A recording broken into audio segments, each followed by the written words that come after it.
Sebelum menonton, jangan lupa like, subscribe, dan tekan tombol lonceng. Selamat menyaksikan. Halo sahabat Eljon, kembali lagi di Eljon Medical Forum bersama saya Cynthia, dan tentunya di Eljon Medical Forum ini kita akan membahas seputar dunia kesehatan. Hari ini kita akan bahas kaitannya dengan pneumonia pada anak, yaitu salah satu penyakit di area paru seperti itu ya.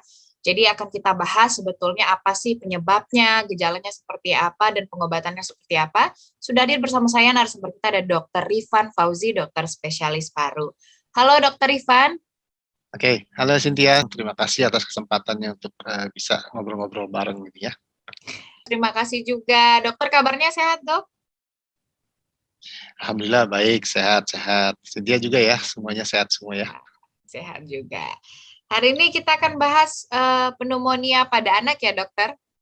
Oke, ya silakan. Iya. Mungkin langsung saja nih dokter ke pertanyaannya yang orang sering dengar pneumonia dan lain-lain, apalagi semenjak adanya COVID, sebutan ini menjadi sering terdengar gitu ya dokter. Sebetulnya apa sih ini artinya dokter? Kemudian seberapa umum sebetulnya penyakit ini terjadi pada anak? Oke. Jadi pneumonia itu adalah kalau bahasa awamnya adalah radang paru atau infeksi di jaringan paru yang biasanya disebabkan oleh berbagai kuman ataupun bisa juga zat-zat kimia yang teraspirasi masuk ke dalam saluran pernapasan. Tapi umumnya yang paling sering adalah disebabkan oleh bakteri dan virus. Dalam persentase yang lebih kecil biasanya bisa disebabkan juga oleh jamur, tapi biasanya jamur itu diderita oleh anak-anak yang memang status imunitasnya rendah gitu ya, atau tidak optimal gitu ya, seperti pada gizi buruk atau anak-anak dengan HIV dan anak dengan tumor berdarah dan lain sebagainya yang menderita pneumonia, terutama yang mengalami pneumonia yang berulang, infeksi paru yang berulang. Kalau zat kimia biasanya juga disebabkan oleh karena aspirasi, biasanya ada zat kimia ataupun benda asing, ya seperti makanan, mainan, itu saat ini memang sudah tidak banyak, tapi sering juga kejadian gitu ya, masuk ke dalam saluran pernafasan, terjebak di salah satu rongga di saluran napas, akhirnya menimbulkan infeksi karena tentunya barang yang diaspirasi atau yang tersedak masuk ke saluran napas itu tidak steril, sehingga menyebabkan terjadinya peradangan paru. Demikian, Cynthia.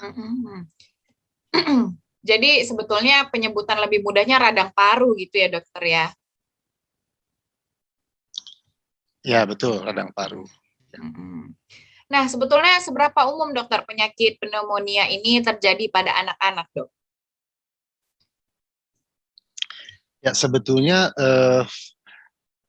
belum ada data yang pasti seperti penyakit-penyakit lain di Indonesia, berapa persentasenya, berapa seringnya kekerapan pneumonia, tapi memang masih cukup tinggi. Jadi artinya secara global saja bisa terjadi sekitar katakanlah kalau per tahun anak itu bisa menderita sekitar berapa ratus ribu bahkan sampai 1 juta anak di bawah usia 5 tahun terutama yang meninggal karena pneumonia. Jadi data dari WHO, dari UNICEF seperti itu. Jadi itu data yang memang sudah tercatat. Kalau di negara-negara yang sedang berkembang dan termasuk di negara kita juga mungkin pencatatan itu belum sepenuhnya akurat atau valid, sehingga mungkin yang tercatat itu jauh lebih kecil dibanding kenyataan yang ada di masyarakat. Dan makanya dari UNICEF atau WHO waktu tahun 2016 itu tema kampanyenya adalah pneumonia, the silent killer of children under 5. Jadi memang secara diam-diam tapi terus menghantui anak-anak balita terutama yang lebih mudah terserang oleh pneumonia itu sendiri ya, dan menyebabkan kematian ya. Oke. Nah, gejalanya sendiri sebetulnya seperti apa dok pneumonia pada anak ini? Apakah karena kaitannya dengan radang paru ya dokter? Ya kadang-kadang kan gejala-gejala yang kaitan dengan paru itu rada-rada mirip ya dokter ya, entah itu batuk, pernafasan dan lain-lain. Nah, kalau pneumonia sendiri gimana dokter? Jadi kuman baik itu virus atau bakteri itu masuk melalui jalan nafas ya.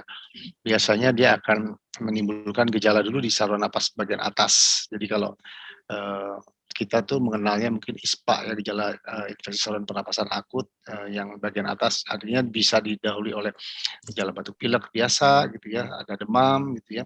Tapi tidak lama kemudian dalam 2-3 hari kemudian timbul gejala-gejala yang mencurigakan ke arah pneumonia. Misalkan batuk yang hebat, lalu frekuensi nafas yang meningkat ya, sesak nafas, kalau kita bisa lihat anak itu jadi sulit minum atau makan, sudah males ya, atau kita lihat dari cuping hidungnya itu ada kembang kempis atau napas cuping hidung, ataupun ada tarikan di dinding dada atau retraksi namanya kalau bahasa medisnya, retraksi di sela iga dada itu jadi ada gambaran tertarik ke dalam, jadi terengah-engah.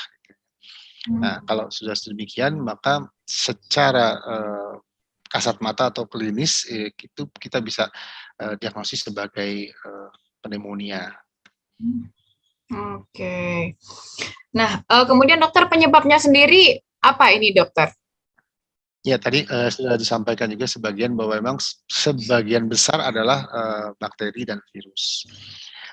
Juga bahan-bahan kimia yang teraspirasi juga tadi seperti disampaikan di depan. Tapi seringkali kita tidak bisa membedakan apakah ini kalau kita lihat dari gejala pneumonia kita nggak bisa membedakan apakah ini penyebabnya bakteri atau virus.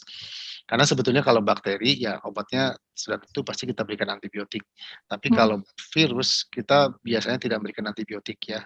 Jadi hanya secara suportif aja, misalkan pemberian cairan, oksigen dan lain sebagainya. Tapi kedua kedua gejala pneumonia ini bisa berakibat yang fatal kalau tidak dilakukan terapi segera. Ya. Kalau dari WHO sendiri, kalau dokter ataupun para medis menemukan kasus dengan gejala anak-anak balita, terutama dengan gejala seperti pneumonia, maka antibiotik sudah harus mulai diberikan. Ya, jadi artinya tanpa memandang apakah ini penyebabnya bakteri atau virus, karena kita tidak bisa membedakan secara gejalanya. Tapi kalau misalkan ternyata dia bakteri, maka antibiotik itu sangat-sangat penting untuk menyelamatkan jiwa atau sebagai tata laksana atau terapi yang life saving sifatnya, menyelamatkan jiwa, mencegah agar jangan sampai terjadi perburukan atau menyebabkan kematian. Kenapa? Karena kita sulit untuk mengambil sampel atau pemeriksaan lab untuk membedakan ini bakteri atau virus. Apalagi virus kalau di negara-negara yang sedang berkembang, termasuk di Indonesia juga, isolasi virus itu pertama tidak semua lab punya, itu sangat-sangat kecil. Dan umumnya biasanya setting penelitian riset gitu ya, dan harganya jauh lebih mahal dibanding terapinya sebetulnya. Jadi tidak membedakan. Ya. Demikian, ya. Oke. Kalau untuk anak-anak, dokter, sebetulnya kenapa anak itu juga memiliki risiko yang besar gitu ya, dokter ya, yang tadi sampai ada kematian dan lain-lain gitu. Kenapa dokter anak-anak juga menjadi yang paling banyak juga terserang pneumonia ini, dok? Ya, jadi kalau anak-anak itu kan sistem imunnya pertama itu belum seoptimal atau sebagus orang dewasa. Yang pertama. Yang kedua, dia dengan kondisi seperti itu dia dikelilingi oleh orang dewasa di sekeliling dia, di lingkungan rumahnya ya.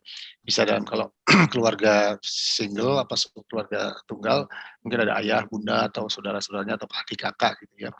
Nah, kalau keluarga yang majemuk tentunya ada pamannya, ada kakek neneknya dan lain sebagainya yang tinggal dalam satu rumah misalkan. Nah, semakin banyak anggota keluarga yang berada di dalam satu tempat tinggal, tentunya akan lebih memudahkan terjadinya resiko untuk terjadi transmisi kuman atau bakteri. Misalkan ada yang kena satu aja batuk pilek misalkan. Nah, itu bisa saling menularkan. Dan bahkan kalau pada anak balita terutama dengan sistem imun yang seperti itu, kalau ketularan kuman itu maka dia akan lebih mudah terjadi infeksi juga, gejala yang sakit. Nah, bayangkan kalau misalkan apa yang ditularkan itu adalah kuman-kuman yang bisa menyebabkan terjadinya gejala pneumonia. Jadi makanya rentan kalau anak-anak, terutama balita ya, apalagi bayi gitu ya. Nah, sekarang masalahnya kan kalau di kultur kita, kultur timur itu termasuk di Indonesia, seringkali kan kalau punya anak kecil, punya bayi itu kadang-kadang kan kalau misalkan ketemu sama relatif, sama keluarga itu kan kadang-kadang digendong, dicium-cium dan lain sebagainya tuh. Jadi apalagi kalau misalkan ada acara lebaran, Natalan, tahun baru, ulang tahun dan lain sebagainya tuh. Jadi transmisi itu akan semakin mudah gitu. Terjadi penularan. Jadi ini ya dokter ya, bisa menular ya dokter berarti pneumonia ini. Betul. Ya. Masalahnya kadang-kadang dewasa, kita sebagai orang dewasa tuh seringkali kita sebagai pembawa kuman.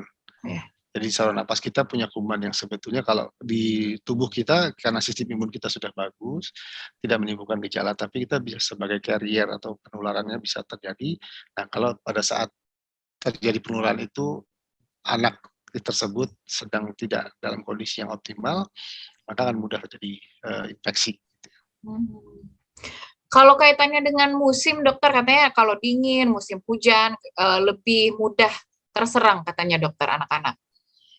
Ya, sebetulnya kalau untuk di negara-negara dengan 2 musim seperti di Asia Tenggara gitu ya, biasanya sih tidak terlampau berpengaruh terhadap musimnya. Tapi kalau di negara-negara dengan 4 musim, biasanya ada musim dingin yang benar-benar dingin, suhunya di bawah minus ya. Itu tentunya akan lebih banyak virus terutama yang menyebabkan pneumonia atau radang parunya. Tapi kalau di Indonesia itu terjadi hampir sepanjang tahun. Jadi mau musim panas atau musim hujan itu nggak terlalu banyak perbedaan. Karena pengalaman kami juga di rumah sakit ya hampir sama aja sih sebenarnya. Gitu. Jadi tidak terjadi perbedaan yang bermakna. Yang paling penting adalah dia semakin sering atau makin banyak sih terpapar dengan orang banyak, gitu. Atau status imunisasinya atau status gizinya dan lain sebagainya, itu banyak pengaruhnya. Ya. Oke, berarti gizi juga berarti berpengaruh ya dokter ya, mungkin gizinya yang kurang baik dan lain-lain bisa membuat beresiko. Betul. Jadi status nutrisi itu tentunya kan ditentukan juga oleh asupan zat gizi yang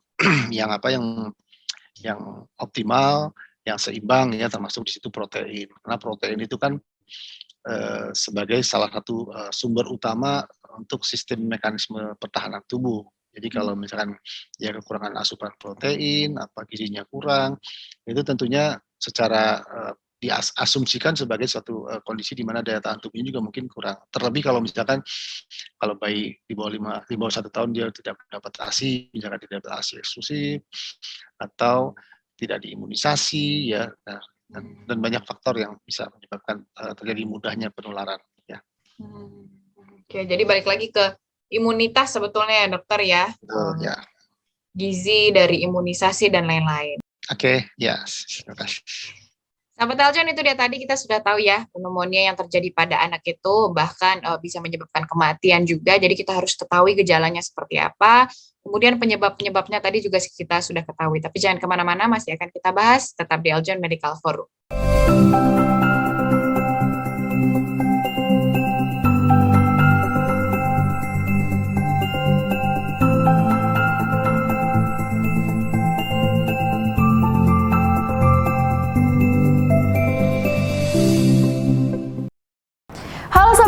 Semuanya, jangan lupa untuk like video ini dan juga subscribe Eljon TV ya, sekarang juga.